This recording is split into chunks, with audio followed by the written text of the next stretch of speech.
Hi friends, welcome to our channel my lifestyle and cooking. First time பார்க்குறீங்கன்னா subscribe பண்ணிவிட்டு பாருங்கள் friends. நம்ம இன்றைக்கி வீட்டிலையே ரொம்ப எளிமையான முறையில் செய்யக்கூடிய ஒரு ஹேர் ஆயில் தான் பார்க்க போகிறோம். முடி உதிர்வு, இளநரை, பொடுகு தொல்லெல்லாம் மாறி நல்ல முடியை வலுப்படுத்துறதுக்கும் நல்ல ஒரு ஷைனிங் கொடுக்கறதுக்கும் இந்த ஒரு எண்ணெய் போதும். ரொம்ப ஈஸியாகவும் செஞ்சிடலாம். வாங்க எப்படி பண்ணலான்னு பார்க்கலாம். இது செய்கிறதுக்கு 2 கத்தாழை எடுத்துருக்கிறேன். கத்தாழையில் இது போல் நம்ம வெட்டி எடுக்கும்போது மஞ்சள் கலரில் ஒரு லிக்விட் மாதிரி வரும். இது அலர்ஜி ஏற்படுத்தும். அதனால் நல்லா கழுவி தொடச்சி எடுக்கணும்.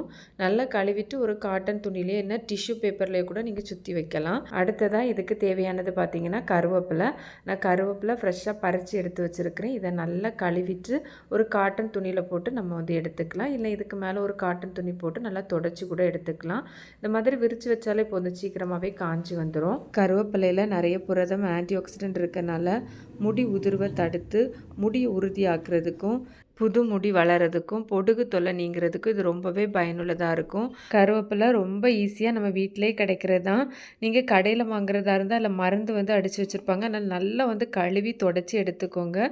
இப்போ கருவேப்பிலை நல்லா காய்ச்சதுக்கப்புறமா நான் இங்கே 250 ml கப்பில் 1 கப் அளவுக்கு நல்லா டைட்டாக ஃபுல்லாக மெஷர் பண்ணி எடுத்துருக்கிறேன். இப்போ இதை மிக்ஸி ஜாருக்கு மாற்றி எடுத்துக்கலாம்.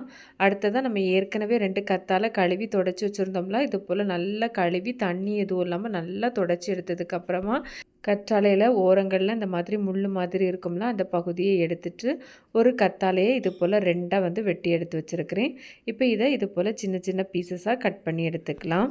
கற்றாழை இது போல் நல்ல ஃப்ரெஷ்ஷான கற்றாழை தான் எடுக்கணும். கடையில் கிடைக்கக்கூடிய அலோவேரா ஜெல்லாம் எடுக்கக்கூடாது. இது போல் வெட்டி எடுத்ததுக்கப்புறமா 250 ml கப்பில் 1 கப் வந்து மெஷர் பண்ணி எடுத்துருக்கிறேன். 1 கப் அளவு கருவேப்பிலை, 1 கப் அளவு கற்றாழை கரெக்டான மெஷர்மெண்ட். இது கூடவே 1 ஸ்பூன் அளவுக்கு கருஞ்சீரகம் சேர்த்துக்கலாம். கருஞ்சீரகம் உங்களுக்கு கிடைக்கலன்னா நீங்கள் அதுக்கு பதிலாக 1 ஸ்பூன் அளவுக்கு வெந்தயம் சேர்த்துக்கலாம். கருஞ்சீரகம் ரொம்பவே நல்லது முடி வளர்ச்சிக்கு. முக்கியமாக ட்ரை ஹேருக்கும் அது மாதிரி அடியிலலாம் வெடிப்பு விழுந்திருக்கும், அதை ரிப்பேர் பண்ணுறதுக்கும் ரொம்ப நல்லது. அது மாதிரி முடியை நல்லா அடர்த்தியாக மெயின்டைன் பண்ணுறதுக்கும் இது பயனுள்ளதாக இருக்கும். முடிஞ்ச அளவு கிடச்சிதுன்னா இதை பயன்படுத்திக்கோங்க. சேர்த்துட்டு தண்ணி எதுவும் சேர்க்காமல் இது போல் நல்லா பேஸ்ட்டாக அரைச்சி எடுக்கணும். நான் இங்கே அரைச்சி எடுத்துருக்கிறேன், உங்களுக்கு பார்த்தா தெரியும். இது போல் பேஸ்ட்டாக அரைச்சி எடுத்துக்கலாம். இப்போ இதை ஒரு பாத்திரத்துக்கு மாற்றி எடுத்துக்கலாம். எண்ணெய் காய்க்கிறதுக்கு முடிஞ்ச அளவுக்கு இரும்பு சட்டி இருந்தால் அதை பயன்படுத்திக்கோங்க. இல்லைன்னா இந்த மாதிரி அடிக்கனமான ஏதாவது ஒரு ஸ்டீல் பாத்திரம் எடுத்துக்கலாம். நான்ஸ்டிக் பாத்திரம் அது மாதிரி அலுமினியம் பாத்திரம்லாம் நம்ம எடுக்க வேண்டாம். அடுத்ததாக இது கூடவே நல்ல குவாலிட்டியான தேங்காய் எண்ணெய் வந்து சேர்த்துக்கலாம். முடிஞ்ச அளவு செக்கில் ஆட்டின எண்ணெய், நான் வீட்டிலே ரெடி பண்ணி எடுக்கிற எண்ணெய் வந்து எடுத்துக்கலாம். நான் இங்கே 250 ml கப்பில் 2 கப் அளவுக்கு தேங்காய் எண்ணெய் சேர்த்துருக்கிறேன். அதாவது 1/2 லிட்டர் அளவு தேங்காய் எண்ணெய் சேர்த்துருக்கிறேன். சேர்த்து நல்லா இது போல் ஒருக்கா கலந்துட்டு ஸ்டவ் ஆன் பண்ணிடலாம். ஃப்ளேமை சிம்மில் வச்சே தான் நம்ம வந்து எண்ணெய் காய்க்கணும். எப்போவுமே எண்ணெய் காய்க்கும்போது ஹை ஃப்ளேமில் வச்சு நம்ம காய்க்கக்கூடாது. சீக்கிரமாகவே கரிஞ்சிரும். அந்த எண்ணெயோட தன்மை முழுவதுமாகவே மாறிடும். இது சிம்மில் வச்சே நம்ம தொடர்ந்து கலந்து எடுத்துகிட்டே தான் இருக்கணும். இது சிம்மில் வச்சே செஞ்சு எடுக்கும்போது இது ரெடியாகி வர்றதுக்கு ஒரு 20லேருந்து 25 நிமிஷம் ஆகும். இந்த எண்ணெய் நாங்கள் ரெகுலராக யூஸ் பண்ணுறது தான், ரொம்பவே நல்லாயிருக்கும். கண்டிப்பாக நீங்களும் ட்ரை பண்ணி பாருங்கள். இப்போ எண்ணெயை பார்த்தாலே தெரியும், லைட்டாக ஒரு பச்சை நிறத்தில் இருக்குது. இது கொஞ்சம் நல்லா டார்க்காகி வரணும். இப்போ நல்ல எண்ணெய் வந்து கொதிக்க ஆரம்பிச்சிருக்கு. கிட்டத்தட்ட நான் வச்சு ஒரு 20 நிமிஷத்துக்கிட்ட ஆயிட்டு. இந்த எண்ணெய் ரொம்பவே உடம்புக்கு குளுமை தரக்கூடியது. அதனால் உங்களுக்கு சைனஸ் இருக்குது, இல்லை உங்களுக்கு குளுமை ரொம்ப ஒத்து வராது அப்படின்னா நீங்கள் வந்து பயன்படுத்த வேண்டாம். இல்லை நீங்கள் டாக்டர்கிட்ட கன்சல்ட் பண்ணிவிட்டு கூட நீங்கள் இதை பயன்படுத்திக்கலாம். இது கூடவே ஒரு 3 நல்ல மிளகு சேர்த்துருக்கிறேன். நல்ல மிளகு சேர்க்கறதுனால எண்ணெய் ரொம்ப சீக்கிரம் வந்து கெட்டு போகாது. அது மாதிரி எண்ணெய் ரொம்ப குளுமையானது, அதனாலே நம்ம இதை வந்து சேர்த்துக்கலாம். இப்போ இதை சேர்த்து ஜஸ்ட் ஒருக்கா நல்லா கலந்து எடுத்துக்கலாம். இன்னொரு 5 நிமிஷம் வச்சாலே போதும், நமக்கு எண்ணெய் நல்லா ரெடி ஆயிரும்.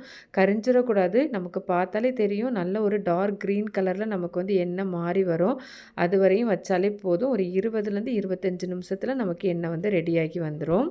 இந்த எண்ணெயை வாரத்தில் 2லேருந்து 3 நாள் நம்ம பயன்படுத்திக்கலாம். குளிக்கிறதுக்கு முன்னாடி நம்ம வந்து நல்லா தேய்ச்சிட்டு ஒரு 20லேருந்து அரை மணி நேரம் நம்ம வச்சுட்டு குளிக்கலாம். தொடர்ந்து டெய்லி நீங்கள் யூஸ் பண்ணுறதா இருந்தால் ஒரு 5 நிமிஷம் வச்சாலே போதும், அதுக்கு மேலே வைக்க வேண்டாம். முதல்ல பயன்படுத்தும் போது அதிகமான நேரம் வைக்க வேண்டாம். ஏன்னா நம்ம குளுமைனால சில பேருக்கு சளி பிடிக்கிறதுக்கு சான்ஸ் இருக்குது. குளித்ததுக்கப்புறமா இந்த எண்ணெயை வந்து தேய்க்க வேண்டாம். இப்போ நான் ஸ்டவ் ஆஃப் பண்ணி வேறு ஒரு பவுலுக்கு ஃபில்ட்ரு பண்ணி மாற்றி எடுத்து வச்சுருக்கிறேன். நீங்கள் இரும்பு கடாயில் வந்து செய்கிறதா இருந்தால் உடனேவே இது மாதிரி ஃபில்ட்ரு பண்ணிடுங்க. நம்ம அதிலே வைக்கும்போது அந்த சூட்டில் இன்னும் அதோட தன்மை மாறதுக்கு வாய்ப்பு இருக்குது. இப்போ நல்லா இது போல் ஃபில்ட்ரு பண்ணிவிட்டு மேலே அந்த சக்கை வருதுல, அதை வந்து நம்ம தூக்கி போட வேண்டாம். இதையும் நம்ம ஹேர் மாஸ்க்கை வந்து பயன்படுத்திக்கலாம். நான் இப்போ இதை வேற ஒரு பவுலுக்கு மாற்றி எடுத்துருக்கிறேன். இதில் அதிகம் புளிப்பு இல்லாத தயிர் சேர்த்து நல்லா கலந்து எடுத்துக்கலாம். இந்த ஹேர் மாஸ்க்குமே ரொம்ப உடம்புக்கு குளுமை தரக்கூடியது. உங்களுக்கு ரொம்ப பழக்கம் இல்லைன்னா ரொம்ப நேரம் வைக்க வேண்டாம். ஒரு 5 நிமிஷம் வச்சுட்டு நீங்கள் வாஷ் பண்ணிடலாம். கண்டிப்பாக சைனஸ்லாம் இருந்தால் பயன்படுத்த வேண்டாம். இதில் நம்ம கருஞ்சீரகம் சேர்த்து செய்கிறதுனால இது இளநரை வராமல் தடுக்கும். கண்டிப்பாக இந்த எண்ணெயை நீங்கள் ட்ரை பண்ணி பாருங்கள். ட்ரை பண்ணி பார்த்துட்டு உங்களுக்கு இது எவ்வளோ பயனுள்ளதாக இருந்துன்னு மறக்காமல் கமெண்ட்ஸ் பண்ணுங்கள். பிடிச்சிருந்தால் லைக் பண்ணி ஷேர் பண்ணி சப்ஸ்கிரைப் பண்ணுங்கள் ஃப்ரெண்ட்ஸ். தேங்க்ஸ் ஃபார் வாட்சிங். பாய்.